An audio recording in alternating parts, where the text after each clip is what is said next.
Welcome to Kiran's adventures channel. నా పేరు కిరణ్ కుమార్. ఈరోజు మనం డిస్కస్ చేయబోతున్నాము ఒక important hot topic, spirulina. Spirulina గురించి అందరూ వినే ఉంటారు.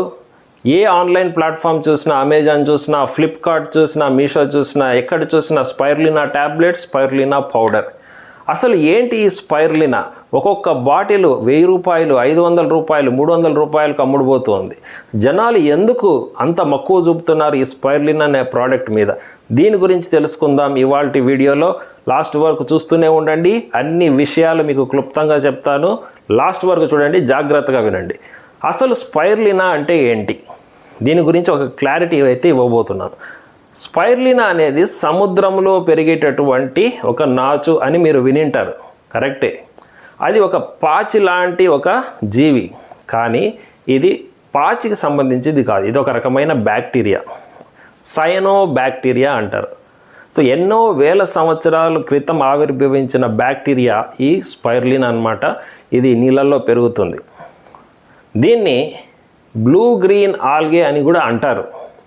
Blue green algae. ఎందుకు బ్లూ గ్రీన్ ఆల్గే అంటారంటే బ్లూ కలర్, గ్రీన్ కలర్లో దీంట్లో పిగ్మెంట్స్ అనేటివి ఉంటాయి, అందుకు బ్లూ గ్రీన్ ఆల్గే అని అంటారు. యాక్చువల్గా ఇది ఒక బ్యాక్టీరియా అన్నమాట, ఒక ప్రోకారియోట్. ఓకే, సో ఇది ఉప్పు నీళ్ళల్లో బాగా పెరుగుతుంది. సముద్రంలోనే కాదు, ఉప్పు నీటి చెరువులలో కూడా పెరుగుతుందన్నమాట. ఈ స్పైరులినా అనేది ఒక సూక్ష్మజీవి అని చెప్పుకున్నాము. ఇది ఒక స్పైరల్ ఆకారంలో, ఒక స్ప్రింగ్ ఆకారంలో ఉంటుంది, అందుకే దీనికి స్పైరులినా అని పేరు పెట్టారు. మళ్ళీ ఈ స్పైరులినా గురించి అంత ఇంట్రెస్ట్ ఎందుకు చూపిస్తున్నారు ఈ జనాలు అంటే, సైంటిస్టుల ప్రకారం ఈ స్పైరులినాలో ఎన్నో న్యూట్రియంట్స్ ఉంటాయి. ఈ స్పైరులినాలో 60% ప్రోటీన్ ఉంటుంది. సో ఎటువంటి మేక మాంసం, ఎటువంటి కోడి మాంసంలో లేనటువంటి ప్రోటీన్ పర్సంటేజ్ ఇందులో ఉంటుందన్నమాట. 60% ప్రోటీన్ ఎటువంటి మాంస పదార్థంలో కూడా ఉండదు. అంత ప్రోటీన్ అయితే ఈ స్పైరులినాలో ఉంటుంది. అదేవిధంగా కార్బోహైడ్రేట్ చూస్తే ఒక 20% కార్బోహైడ్రేట్స్ ఉంటాయి, ఒక 5 to 10% ఫ్యాట్స్ ఉంటాయి, ఇంకా ఇతర విటమిన్స్ ఉంటాయి. B1, B2, B3, B4, B6, B12 ఇలా ఎన్నో రకాల బి విటమిన్స్ ఉంటాయి. మినరల్స్ కూడా ఈ స్పైరులినాలో సమృద్ధిగా ఉంటాయి.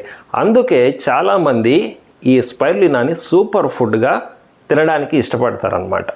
ఓకే, సో ఇది స్పైరులినా గురించి ఒక చిన్న ఇంట్రొడక్షన్. ఈ స్పైరులినాలో ముఖ్యంగా చెప్పుకోదగినది ఏంటంటే పిగ్మెంట్స్ అన్నమాట.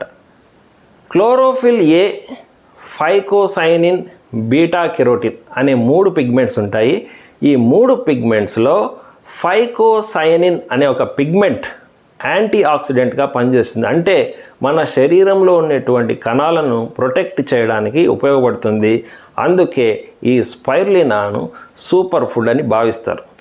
నాసా ఏదైతే ఉందో, స్పేస్ గురించి రీసెర్చ్ చేస్తూ ఉంటుందో నాసా, వాళ్ళు చెప్పిన ప్రకారం ఏంటంటే ఈ ఆస్ట్రోనాట్స్ ఎవరైతే స్పేస్కి వెళ్తారో ఆ స్పేస్లో ఎక్కువ కాలం ఆ స్పేస్లో ఉండడానికి ఈ స్పైరులినా ఉపయోగపడుతుంది అని చెప్పారు.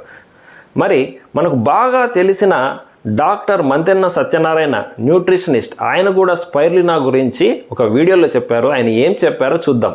మనిషికి కావలసిన వాటిలో అన్నిటికంటే ఏ ఆహారంలో లేని నెంబర్ 1గా ఇందులోనే ఉన్న హైలైట్స్ ఏమిటంటే మాంసకృతులు, అది ప్రోటీన్. చూసారా?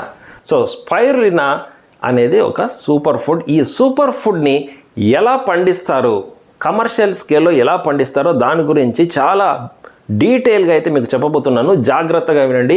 ముందు ఒక లైక్ అయితే కొట్టేసేయండి. కమాన్. అది కొట్టేశారా? అది. ఇప్పుడు మనం వీడియోలోకి వెళ్ళిపోదాం. స్పైరులినా ఒక సూక్ష్మజీవి, ఒక బ్యాక్టీరియా అని చెప్పుకున్నాం కదా. దాని స్ట్రక్చర్ ఎలా ఉంటుందో మీరు ఇక్కడ చూసుకోవచ్చు. చూడండి, స్పైరులినా ఒక స్ప్రింగ్ ఆకారంలో ఉంటుంది. చాలా సెల్స్ ఒకదానికొకటి అంటుకొని ఒక లాంగ్ చైన్ లాగా ఫామ్ అయ్యి ఫైనల్గా ఒక స్ప్రింగ్ షేప్లోకి ఫామ్ అవుతుందన్నమాట. బాగా పొడవుగా పెరిగిన తర్వాత మధ్యలో ఏదో ఒక చోట కట్ అయిపోయి ఈ స్పైరులినా బ్యాక్టీరియా అనేది 2 బ్యాక్టీరియాలుగా డివైడ్ అయిపోతుంది. ఇది దీని యొక్క ప్రత్యుత్పత్తి వ్యవస్థ అనమాట. దీన్నే బైనరీ ఫిషన్ అని కూడా అంటాం అనమాట. సో ఈ విధంగా స్పైరులినా ప్రత్యుత్పత్తి చేసుకుంటుంది. మరి ఈ స్పైరులినా దానికి కావలసిన ఆహార పదార్థాన్ని ఎలా సమకూర్చుకుంటుందంటే జస్ట్ మన మొక్కల్లాగా అనమాట. సో మొక్కలు ఏ విధంగా సూర్యకాంతిని గ్రహించి ఫోటోసింథసిస్ జరుపుకొని ఆహారాన్ని తయారు చేసుకుంటాయో అదే విధంగా సేమ్ టు సేమ్ మన స్పైరులినా కూడా ఇందులో చాలా పిగ్మెంట్స్ ఉంటాయి. క్లోరోఫిల్ ఏ ఉంటుంది, బీటా కెరోటిన్ ఉంటుంది, అదేవిధంగా ఫైకోసైనిన్ అనే ఒక పిగ్మెంట్ ఉంటుంది. ఈ పిగ్మెంట్స్ను ఉపయోగించుకొని స్పైరులినా ఫోటోసింథసిస్ని జరుపుకొని తనకు కావలసిన ఫుడ్ తానే తయారు చేసుకుంటూ ఉంటుందన్నమాట. సో నాసా గురించి మీరు విని ఉంటారు. ఇది ఒక స్పేస్ ఆర్గనైజేషన్. సో ఎవరైతే ఆస్ట్రోనాట్స్ స్పేస్లో ట్రావెల్ చేస్తారో వాళ్ళు కొన్ని నెలల పాటు స్పేస్లో ఉండాల్సి ఉంటుంది. మరి వాళ్ళకు కావాల్సిన పోషకాలు ఎలా? సో వాళ్ళకు పరిష్కారంగా ఏం చెప్పిందంటే నాసా, ఈ స్పేస్ వెహికల్స్ ఏవైతే ఉంటాయో ఆ స్పేస్ వెహికల్స్లోనే స్పైరులినాని ప్రొడ్యూస్ చేసి ఆ స్పైరులినాని ఆహారంగా వాడుకోవచ్చు అని నాసా ఒక సొల్యూషన్ అయితే ఇచ్చింది. సో దీన్ని బట్టి స్పైరులినా ఎంత ముఖ్యమైన ఆహారం అని మీకు తెలుస్తుంది. స్పైరులినా అని ఒక న్యూట్రియంట్ సప్లిమెంట్, ఒక సూపర్ ఫుడ్ లాగా మాత్రమే కాకుండా ఇంకా చాలా రకాలుగా అయితే యూస్ చేసుకోవచ్చు. అదేంటంటే ఒక బ్యూటీ ప్రోడక్ట్ లాగా కూడా యూస్ చేయొచ్చు అనమాట. ఈ స్పైరులినా పేస్ట్ని ముఖానికి ఒక ఫేస్ ప్యాక్ లాగా అప్లై చేసుకొని మన స్కిన్ యొక్క హెల్త్ని ఇంప్రూవ్ చేసుకోవచ్చు. ఇంకా స్కిన్ ఎక్కువ గ్లో కూడా వస్తుంది. ఇది ఒక బ్యూటీ ప్రోడక్ట్ అని కూడా చెప్పుకోవచ్చు. అదేవిధంగా ఈ స్పైరులినాను ఇటీవల ఫీడ్గా కూడా వాడుతున్నారు. పౌల్ట్రీ ఫీడ్గా, తర్వాత ఫిషరీస్ ఫీడ్గా కూడా వాడుతున్నారు. ఎస్పెషల్లీ రొయ్యల చెరువులు ఏవైతే ఉన్నాయో మామూలుగా ట్రెడిషనల్గా ఇచ్చే ఫీడ్ కాకుండా ఈ స్పైరులినాని ఫీడ్గా ఇస్తున్నారనమాట. తద్వారా ఈ స్పైరులినాలో ప్రోటీన్ శాతం ఎక్కువ ఉండడం వల్ల దిగుబడి కూడా ఎక్కువ వస్తుందన్నమాట. సో ఈ విధంగా ఎన్నో ప్రయోజనాలున్న ఈ స్పైరులినాను ఏ విధంగా ఉత్పత్తి చేస్తారో తెలుసుకుందాం. మీరైతే ఇక్కడ చూసుకోవచ్చు స్పైరులినాను పెంచేటటువంటి చెరువులు అనమాట. వీటిని రేస్వే పాండ్స్ అంటారు. చూసారుగా ఎంత పొడవుగా ఉన్నాయో, చాలా పొడవుగా ఉన్నాయి కదా, పచ్చగా గ్రీన్ కలర్లో వాటర్ అంతా ఉంది ఈ చెరువులలో. సో ఈ చెరువుల్ని రేస్వే పాండ్స్ ఎందుకంటారంటే పరుగు పందెంలో ఏ విధంగా సర్క్యూట్ ఉంటుందో రౌండ్గా, ఆ విధంగా ఈ చెరువుల్లో నీళ్ళు ఎప్పుడూ తిరుగుతూనే ఉంటాయన్నమాట. ఈ నీళ్లను ఎప్పుడు ఒక చోట ఉంచకుండా కాన్స్టెంట్గా తిప్పుతూ ఉంటారు. తిప్పడానికి కొన్ని మొరలని ఉపయోగిస్తారనమాట, చక్రాలని. సో తెడ్డులాగా ఉండే ఒక చక్రాన్ని అమర్చి అనమాట ఈ విధంగా నీటిని ఎప్పుడు ఒక ప్రవాహంలా ప్రవహింపజేస్తూ ఉంటారు. దానివల్ల నీళ్ళు ఎప్పుడూ ఒక సర్క్యులేషన్లో ఉంటాయన్నమాట, ఒక సర్క్యూట్ లాగా సర్క్యులేట్ అవుతూ ఉంటాయి ఈ రేస్వే పాండ్స్లో. సో దీనివల్ల స్పైరులినాకు కావలసిన సన్లైట్ ఇంకా ఇతర న్యూట్రియంట్స్ బాగా తీసుకొని పెరగడం అయితే జరుగుతుందన్నమాట. సో ఈ విధంగా స్పైరులినాను బాగా పెంచిన తర్వాత ఆ వాటర్ నుంచి స్పైరులినా హార్వెస్ట్ చేసి దాన్ని బాగా డ్రై చేసి దాన్ని ట్యాబ్లెట్ రూపంలో, ఆ విధంగా పౌడర్ రూపంలో కూడా మార్చి అమ్మడం అయితే జరుగుతుందన్నమాట. మరి ఈ రేస్వే పాండ్స్లో ఉత్పత్తి చేసిన స్పైరులినా 100% ప్యూరా అని క్వశ్చన్ అడిగితే 100% ప్యూర్ కాదనే చెప్పుకోవచ్చు. అది ఎందుకంటే చెప్తాను, జాగ్రత్తగా వినండి. సో ఈ రేస్వే పాండ్స్లో ఎప్పుడైతే ఈ వాటర్ ప్రవహిస్తూ ఉంటుందో పైన ఏవైతే పక్షులు ఎగురుతూ ఉంటాయి ఆకాశంలో, కొంగలు కానీ, గద్దలు కానీ, పిచ్చుకలు, కాకులు, ఇవి వేసే రెట్ట డైరెక్ట్గా వచ్చి ఈ పాండ్లో వచ్చి పడుతుంది.